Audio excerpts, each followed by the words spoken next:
Hello and welcome back to On the Mic with Mike. I am Mike Jarvis, and this time around, my guest is Debra Lewis, or should I say Debbie Lewis, a professional civil servant in Montserrat, vast experience in regional and international affairs, who is making her first outing as an active political candidate. Debbie, hope you don't mind me calling you Debbie. Welcome to the podcast. Thank you. Let me begin with the first question. Why politics? Why now? Montserrat is at a critical juncture in our development and in our history. And I felt called to participate in some way in our redevelopment and the reconstruction of the island. And I thought of different things that I could do. But in discussions with other professionals at home and abroad, I decided that I would contest the elections and try to help Montserrat at the highest level of our leadership, the country's leadership, and that's in Parliament. I think it's worth noting because it'll come up that your entry into politics, you are running at this juncture as an independent, or let me just say you are running as an independent. But it actually started for you with Mr. Romeo, his I don't want to say ill-fated national progressive movement, but yeah, it started just a few months ago and it just like disintegrated or was absorbed into the PDM party, the Progressive Democratic Movement. I'll also say that an invitation is open to Mr. Romeo, has been sent to Mr. Romeo to come and have a chat, a conversation to, just give us an outline of what happened because forming a political party so early, having people on board, and then the political party is subsumed within another political entity, it's worth talking about. I am not necessarily asking you to tell us what happened, but hey, we're having a conversation. And I'm tempted to ask, what happened? Yes, well, had we had different values, I think, or we had the same values, I thought. But in the process of time, I realized that we were not as aligned as I thought we were. We would have had four parties contesting the general election, of which our party was one. But different people from within the community had been calling for less parties. And so I think the idea of a merger between PDM and our party, which was NPM, came up, the National Progressive Movement, and PDM, the People's Democratic Movement. I felt that the merger discussions did not favor our little grouping, but our leader, he was inclined to be part of the merger. So in the end, I withdrew from our party I yielded to allow our party to merge with PDM. Now, that is as diplomatic an answer as I'll ever get. And I think, and it's factual, you stated it very clearly. It reflects your expertise as a regional affairs is it at a commissioner at ambassadorial level, but your exposure to regional affairs, international affairs, ambassadorial issues, because you had that role for the government of Montserrat previously, didn't you? Yes, my last role in the government of Montserrat was as the Director of External Affairs.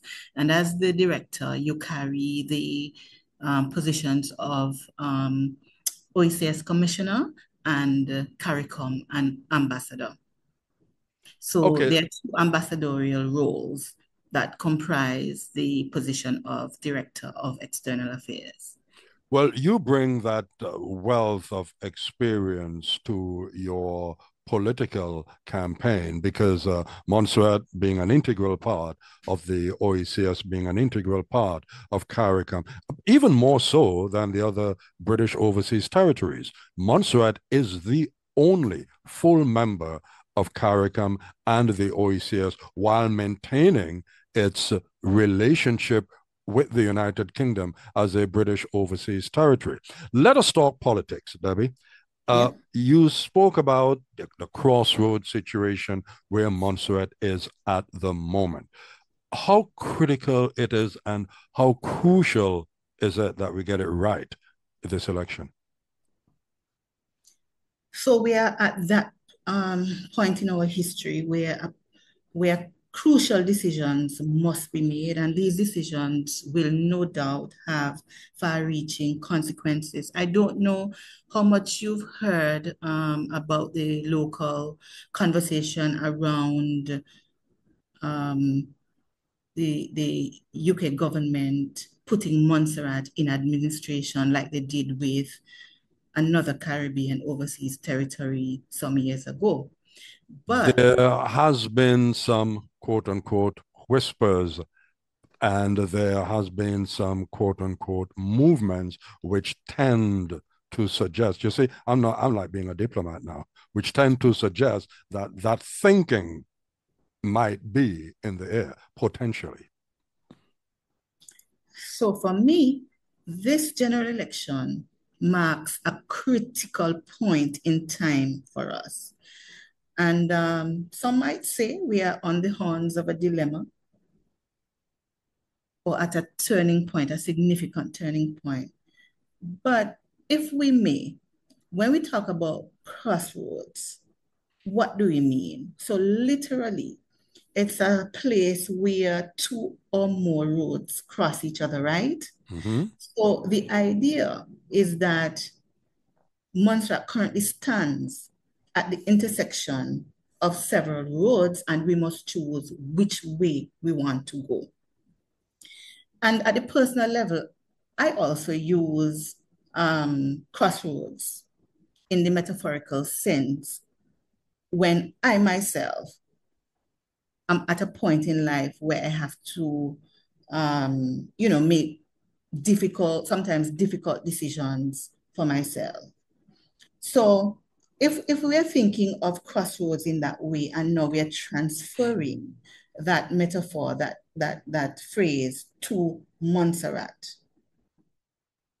it means that we are at a point at which vital decisions have to be made. Montserrat is in what we are calling a systemic crisis of unparalleled proportion, meaning in every sector and in every arena, we're showing deficits and we have setbacks. So, for example, when we talk about education, when we talk about health and the lack of a modern hospital, when we talk about energy, when we talk about access, when we talk about economic development. So across almost every arena, Montserrat is showing a deficit. This means, well, as the young people would say, it's an OMG moment. It's a God, please help us moment. A God, we have no other God but you moment. Montserrat is at a crossroad. But I sincerely believe that the greater good of Montserrat can be achieved if 9 competent, trustworthy, and experienced candidates are elected to work together for the common good of the people of Montserrat. I sincerely believe this, that we are able. Montserratians are bright people. We are well exposed and well experienced. This is not beyond our ability to get Montserrat back on a productive and progressive track. But we have to elect the right 9. What happens if we don't elect the right 9, the way you see it? So not electing the right 9 would mean that we continue to be in limbo. We continue to be unproductive. Right now, I don't know if you recall, but I think it was during the years when um, John Bassey Osborne was chief minister. Montserrat was known as the Cadillac of the West Indies. And for all intents and purposes, the breadbasket of the region, we were producing a lot of food. Our productive capacities were at a very high level, and we were on the move. Now, when we look at Montserrat regionally, I would say that we are more or less at the bottom of the food chain. We are at the bottom of the value chain. If we are not able to elect the right people with the required skills and compassion, because a lot of Monserratians are hurting. So we need compassionate leadership as well as competent leadership. If we don't get the right nine, we are going to fall into a state of failed government. This is what I genuinely believe. But And mhm. no, oh, sorry. Okay. I was just about to interject. Think you were about to continue, but let me just add. So, based on what you're saying there, if we don't get it right this time, I'll put the question: does that then create the risk of someone else, quote unquote, making an attempt to get it right for us in the way they see it, which might not be the way we want it? Yes and no. A case could always be made by the British government that Montserrat has become a failed country and therefore unable to perform the fundamental functions of government. And in that regard, they can then maybe force a kind of takeover where, um, you know, we have British administrators running the country and managing our affairs. In the 21st century, I don't subscribe to that approach to development. One of my mottos is that because we talk a lot today about global warming and so on and the impact on the environment. But one of my mottos is that we cannot decarbonize without developing, and we cannot develop without decolonizing. So I think Can I that get you to repeat that? Can I get you to repeat that? Just say that again. That's pretty powerful. we cannot decarbonize without developing, and we cannot develop without decolonizing. That's some pretty heavy duty stuff there. Yeah. Because we have a lot of our systems are still very colonial oriented. And we also need to look at breaking down the silos between climate change and development. I know they want us to do a lot in terms of having a more greener, having more greener, resilient infrastructure. But we first have to be able to break down the silos between climate change and development, because we are where we are because of a climatic event. We are where we are. First, we had Hurricane Hugo, and then, less than 10 years after that, Hurricane Hugo was a devastating hurricane. And then less than 10 years after that, we had the onset of volcanic eruptions, which just decimated parts of Montserrat, almost two-thirds, to the extent that we are now living in the safe one-third of the island, and two-thirds of our population migrated. So we are where we are because of Never like natural disasters. two Yeah. climatic events, right? Yes, the situation has been compounded, I think, by lack of strong leadership, strong political leadership. I think that has compounded the problem, but the real problem started with these two climatic events. So we have to be able to attract climate finance, concessionary climate finance in the rebuilding of our infrastructure. And we want to rebuild resilient green infrastructure as well. So, and I'm going to wait for you to ask me the questions. There's just Well, so I am much here that we listening can to you, do. and I'm taking it all in. Of course, it is a conversation. As my tagline says, it's conversation, not confrontation. But Yeah. the points that you make are so relevant and so valid, and sometimes I just like to let someone just expand, elaborate on a particular aspect a bit, that we all get a clearer understanding, not only of the issue, but where the person is coming from on that particular issue. Because as I keep reminding, okay, my word at this juncture is reset. At this juncture, and I keep repeating, what Montserrat has been faced with is unlike anything that any other Caribbean island has had to deal with, and unlike anything, to the best of my knowledge, that any country in the Western Hemisphere has had to deal with. So we are rebuilding from scratch.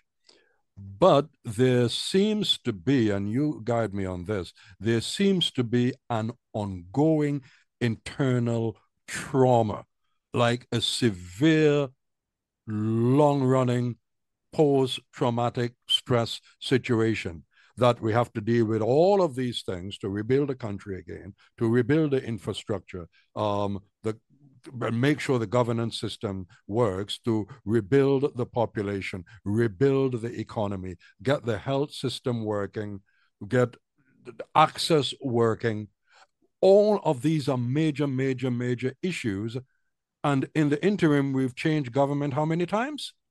So if I am the quote unquote administrative authority like the United Kingdom, I would be wondering, well, how much more money am I going to keep throwing at this situation?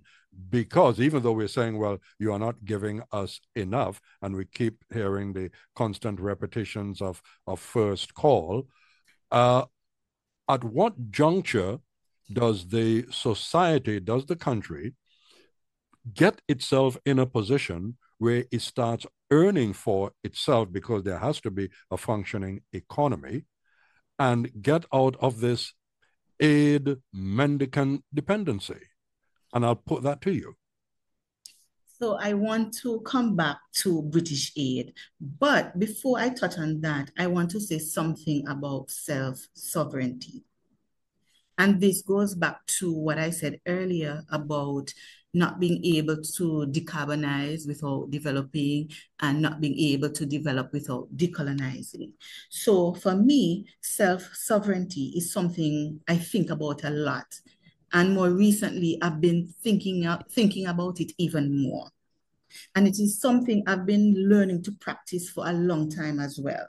For me, it's the ability to choose my life direction, choose the direction of my own life, and being maybe not the exclusive authority, but the main authority over my own body and mind, right?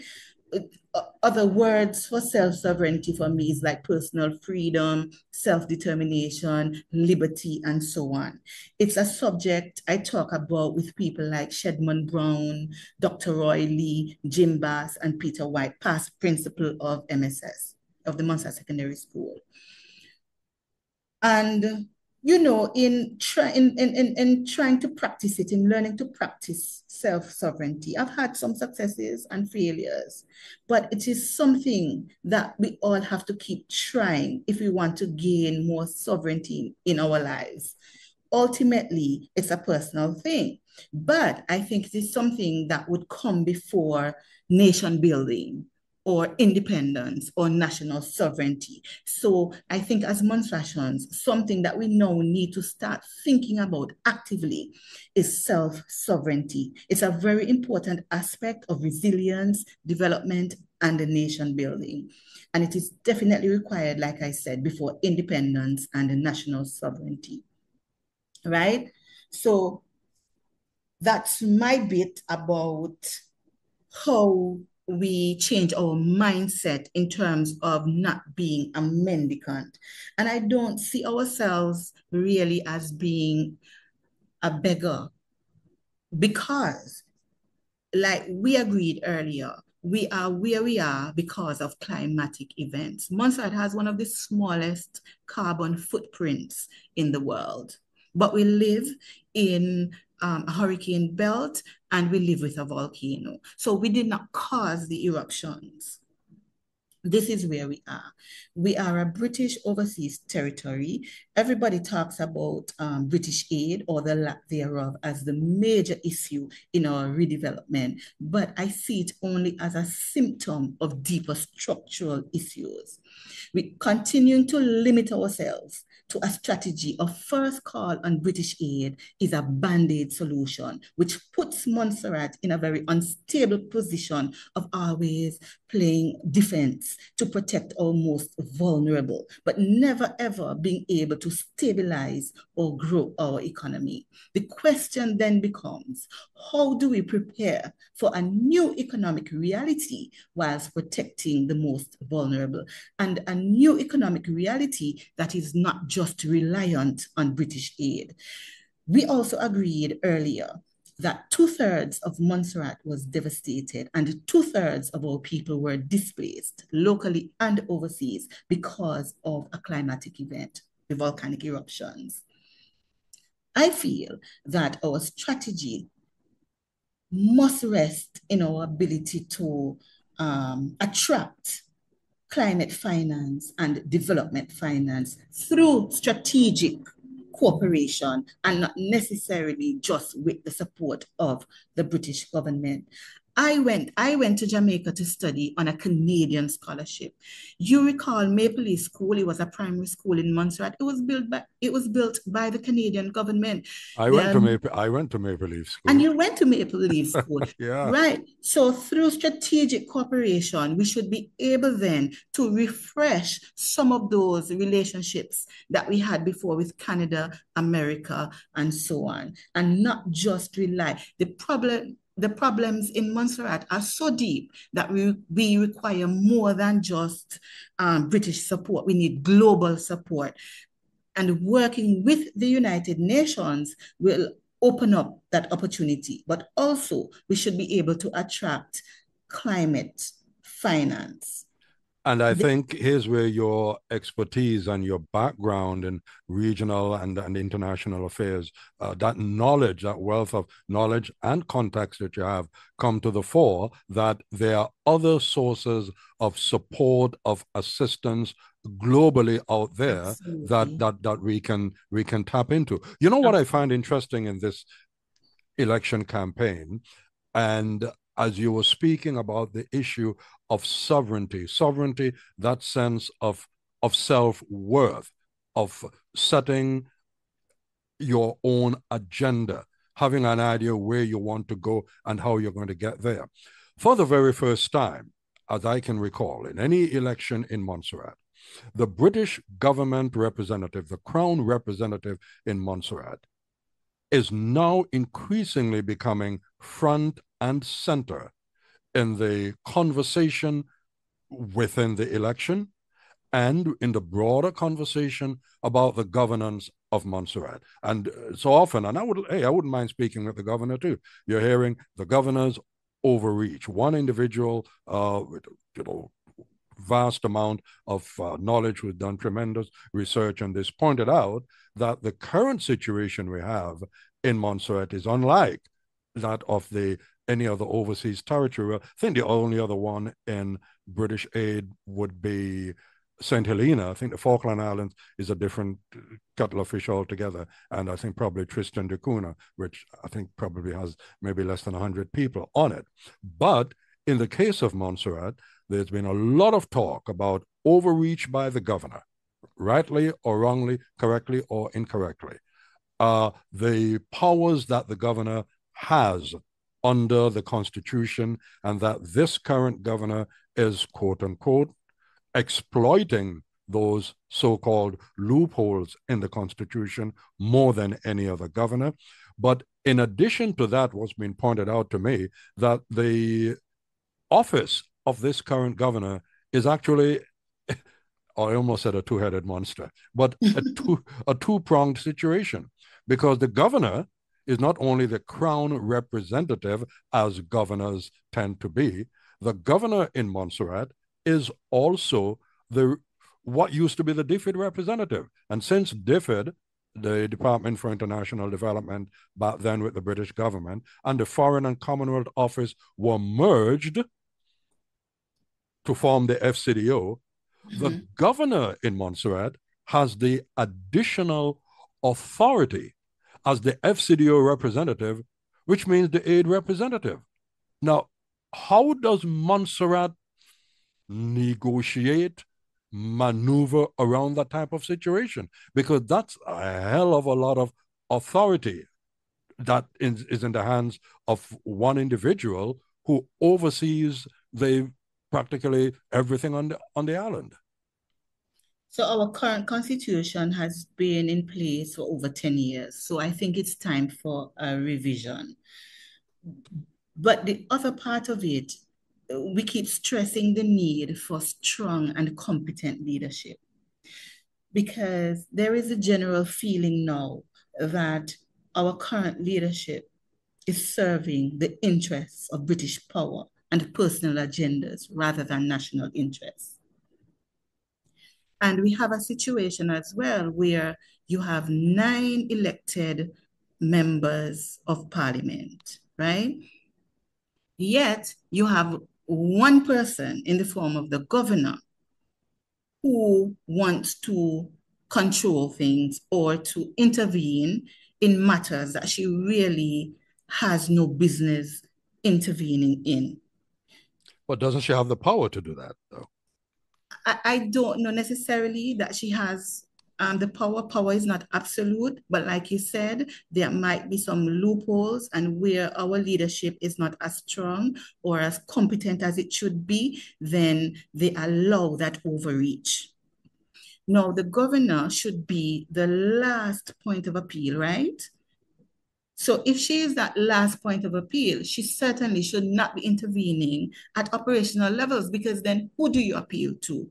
Our integrity commission, our complaints commission, they are non-functioning. So who are people in Montserrat, especially in the public service, to appeal to when the governor is already engaged at the administrative level?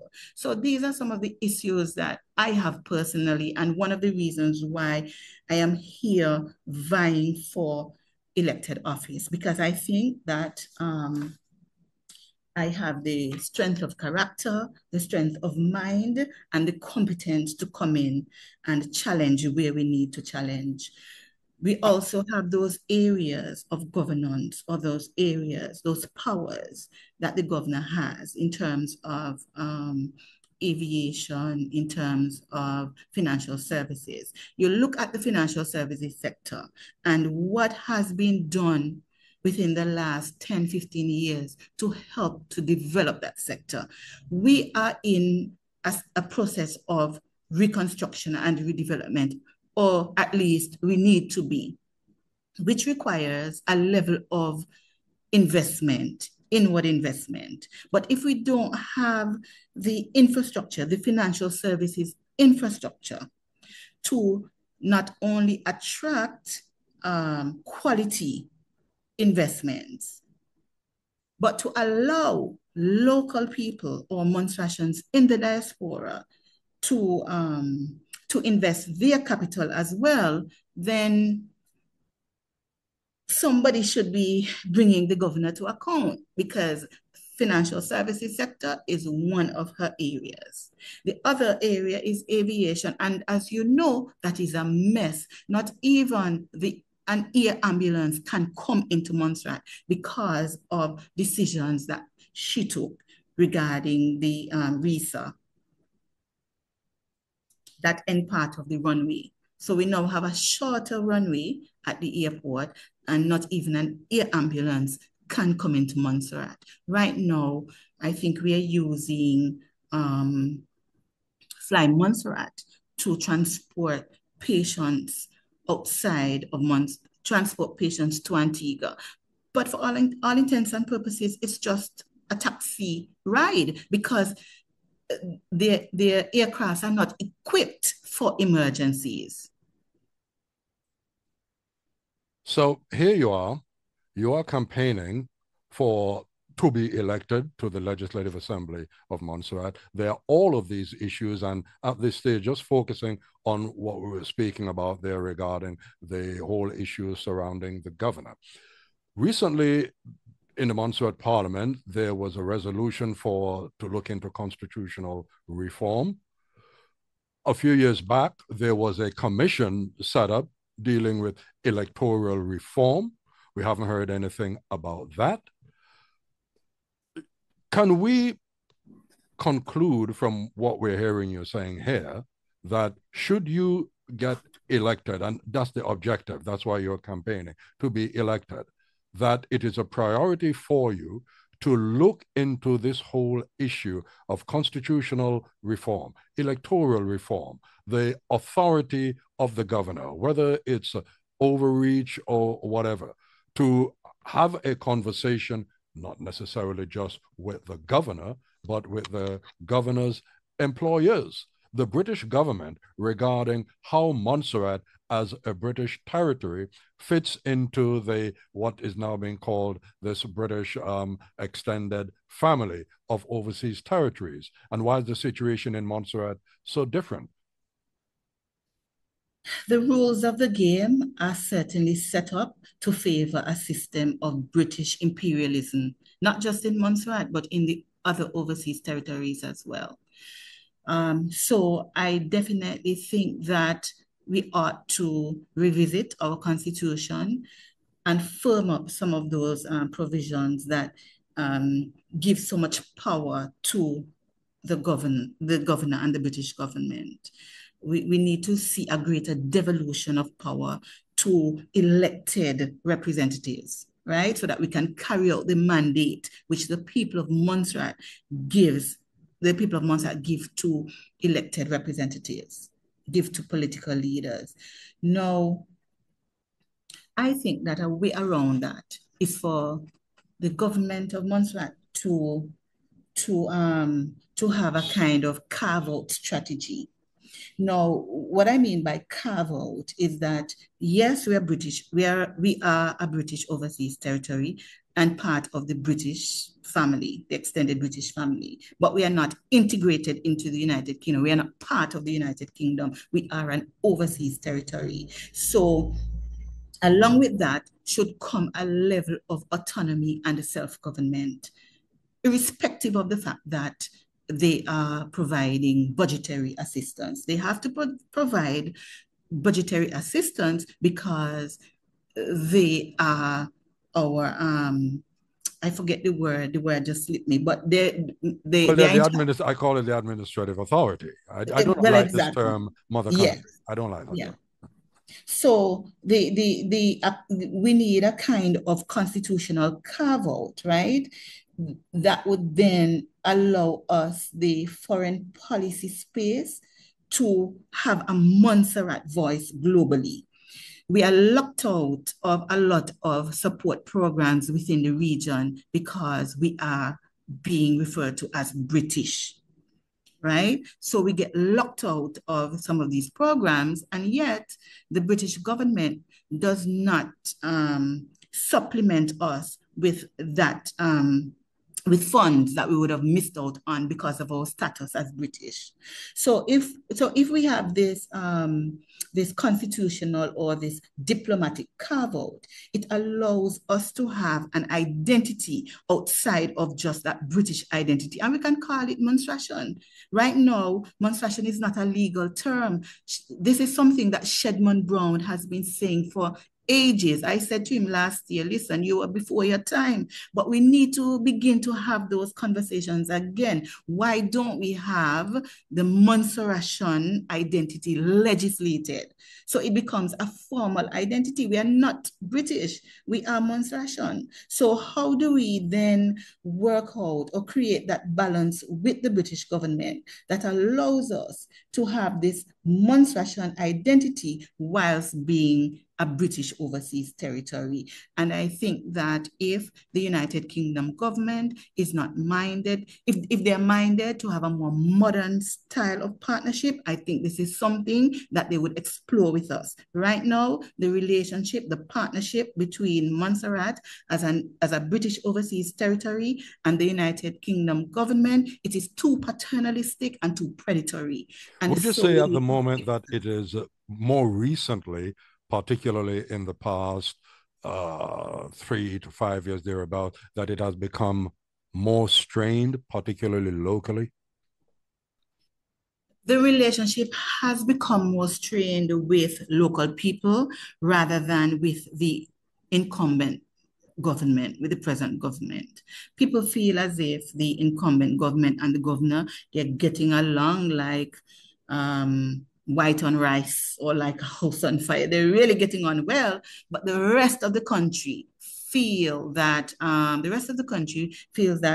the relationship is not a good relationship between Montserrat and the United Kingdom government for the simple reason that the partnership is more a kind of paternalistic, predatory partnership that supports a more imperialist style of governance. Now, you mentioned earlier that the governor comes from, the DFID, FCO type of institutions. They were merged and they're now Yeah. the FCD or the Foreign and Commonwealth Development Office. But truth be told, remember, we recall that several investigations into these organizations revealed institutional racism, a lot of institutional racism. So I believe that the governor is coming to Montserrat with a lot of blind spots because of this institutional racism. We used to have administrators like Claudia Roach, who was very good at orienting governors into the Montserrat culture and about the Montserrat identity. With significant changes in government, we have not been seeing that kind of orientation. So it is something that we need to start again. We still have Mrs. Claudia Roach here in Montserrat, and we definitely need to tap into a lot of her institutional memory, a lot of her knowledge, so that we can restart orientation programs like that. So is that suggesting, just to interject here, is that suggesting that we might have had in the recent past governors coming to Montserrat, particularly given the situation of Montserrat and the disaster that Montserrat has been trying to recover from, coming with preconceived notions, which probably might be complicating the matters? Absolutely. Absolutely. Like I said, she's coming from an institution that has been labeled as institutionally racist. So she's definitely coming with some blind spots. I'm not saying that she's personally racist, and I'm saying blind spots because she may not recognize those areas in which her actions are more imperialist than helpful. Well, you, But the sorry, kind continue, Debbie, continue. but the kind of orientation that would be required by our local administrators is lacking, and we need to again start programs like that. So when they come here, we take them through that process of orientation so they understand who we are as a people and what our vision is for ourselves. We go back again to that concept of self-sovereignty.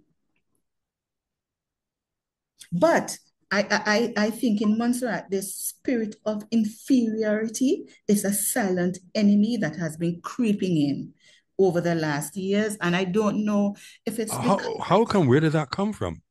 Montserrat and inferiority feeling in the same sentence? yes, because we currently cannot finance our own recurrent budget, never mind our capital budget. So Right, we right. rely a lot on external assistance. And I think sometimes that damages us as a people. But we have to understand that we did not create our circumstances. The eruptions happened to us, Yeah.